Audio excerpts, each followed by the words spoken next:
this is going to be our one and only stop, Tracy Grove, so I'm going to tell you about the community a little bit if I could. Now, this particular church was founded in 1888, and there's several versions of the story on how this church got founded. This is not a Southern Baptist church. This is an independent Baptist church. The reason is because the people that founded this church were kicked out of Refuge Baptist. And they were de-churched. The Baptists de-churched people. And they were de-churched because they went to a holiness camp meeting. Now, my great-great-grandfather was one of them that was de-churched. So they went to some kind of holiness Pentecostal campground meeting and they got de-churched. Now that's what's in the official record, all right? But what those old-timers will tell you if you ask them is they got de-churched because they had signed up to join the Union in the last few months of the war. You with me? Now that's what my great-great-granddaddy passed down. But when I wrote that once, I had people from this church calling me and telling me that wasn't true, that they were de-churched because they'd gone to a holiness campground. And that's what's in the official record. At any rate, this particular spot where this church is was owned by my great-great-grandfather, William Nicholas Clark, who's buried right over in here somewhere. And he did join the Union when he got drafted at the age of 17. He went over and joined over in East Tennessee, but he didn't fight. These guys that joined the Union didn't fight or anything. Jenny, say his name again, please. William Nicholas Clark. And his land was here on this side of the road, and then on both sides of Howard Gap. If you get down here to the stop sign and turn right on Howard Gap, his property was on the left, and that's where the old barn stood up until just recently. It may still be there, I don't know. In this particular church cemetery, you have the gravesite of Marcus Allard Case, who was sheriff from 1916 to 1920. He was the son of James Case and Carolyn Guerin Case and married a Hood. You have two men who died in World War II, Everett Cox, who died in Anzio, Italy, and Ray McGraw, who died at Utah Beach on D-Day. We have one man here who served in the Spanish-American War, David Haskew Cagle. The Cagles, I'm going to talk about them more later toward the end of the trip.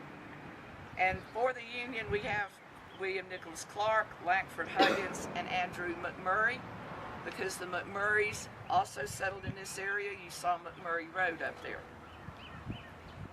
We have only one Confederate grave here, Joseph Williams. Now, I want to tell you about this area of Tracy Grove. From here, on the left, if you go on up, is all McCall land, except there's some Smythe land in there. There was a group of McCalls that came from the Crab Creek little river area right after the Civil War, several of them, and bought a tremendous amount of land on the left side of Tracy Grove. They owned the land where the interstate is now, and they owned the land on the left all the way past the interstate. Now down in there, according to Lenore Ray and Fitzsimmons, there's an old Indian mound, but when the archaeologists hired by the Cherokee 2 years ago tried to come out and find it, they wouldn't let him on the property. So I don't know if that's a real Indian mound or not. But there is the story that there's an Indian mound on the McCall property down there. James Adger Smythe. This is where people get really confused. It was Ellison Adger Smythe that bought the Rock Hill estate of Meminger and renamed it Connemara. We all together? And he's who built Balfour. Built that textile mill and did the Balfour textile mill in the mill town. He had a son named James Adger Smythe. James Adger Smythe bought all the land that you see on the right side of the road, all the way down past the interstate, all the way from here, all the way over to Howard Gap. We're going to turn left on Howard Gap Road, all the land on the left and the right. That's all Smythe land. And one of James Adger Smythe's daughters married Lawrence McKay. Everybody with me? So a tremendous amount of this land that you're looking over in here and that you're going to see on the left and right going down Howard Gap Road was William McKay and all his brothers and sisters. It was McKay land. Everybody together on that? So you have people that don't have Smythe or McKay as their last name owning a lot of property, but if you trace them back, they were a Smythe or McKay. They were girls, they married, okay? So that's where people get confused. The Smythes, James Adger Smythe, donated the land where that Bethel Wesleyan Church is to that church in 1926. He died 2 years later. And that Bethel Wesleyan Church was founded in 1926. It's sort of Wesleyan Methodist, but it's kind of a holiness version of the Methodist Church. We all together?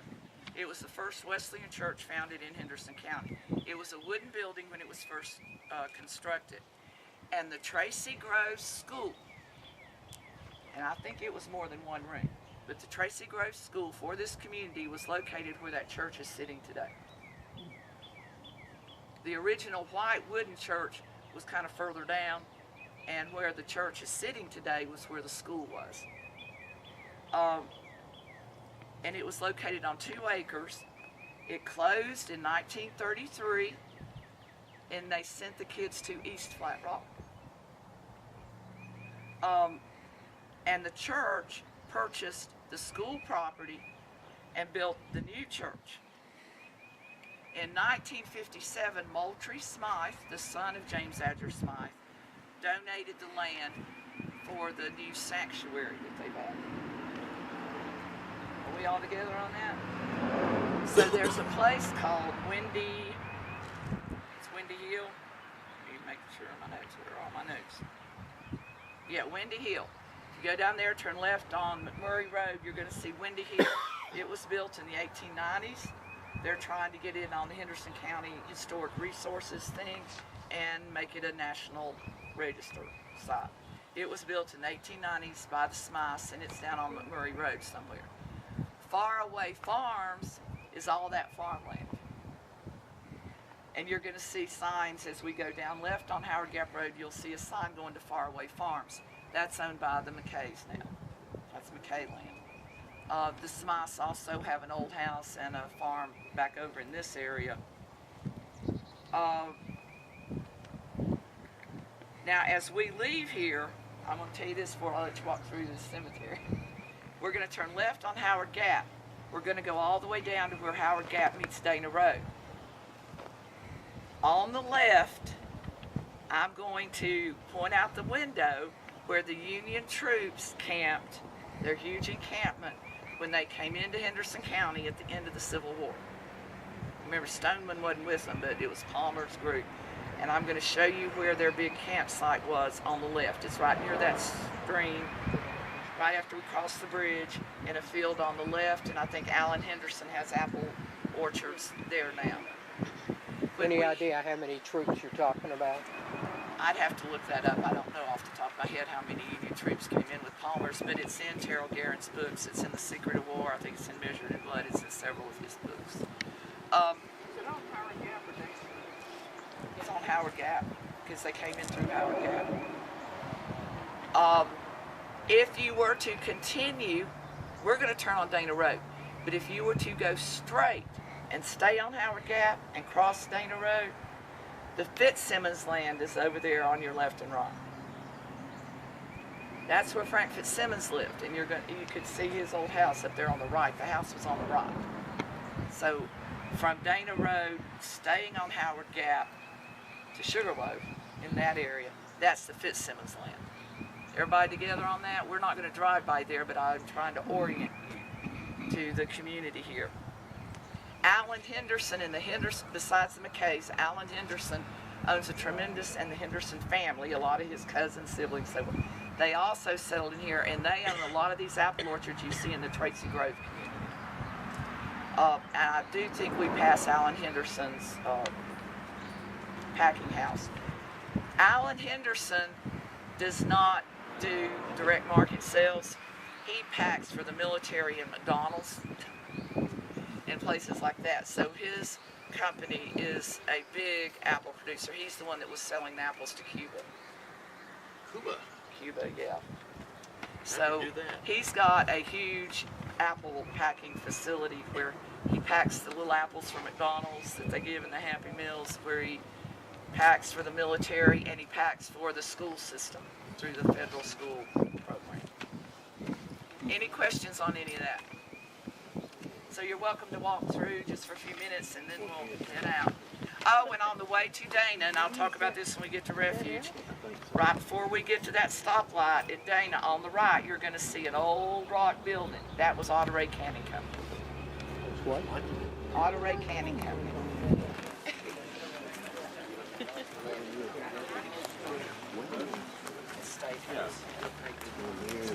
Here, I guess that's just for Frost. Left on McMurray.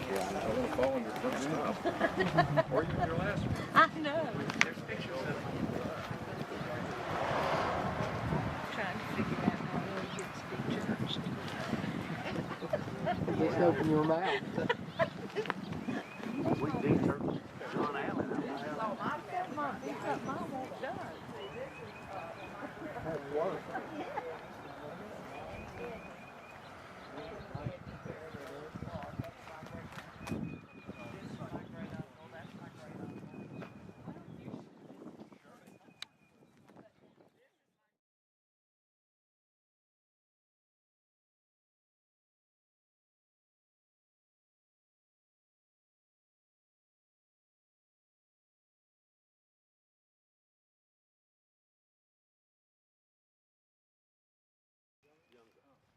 We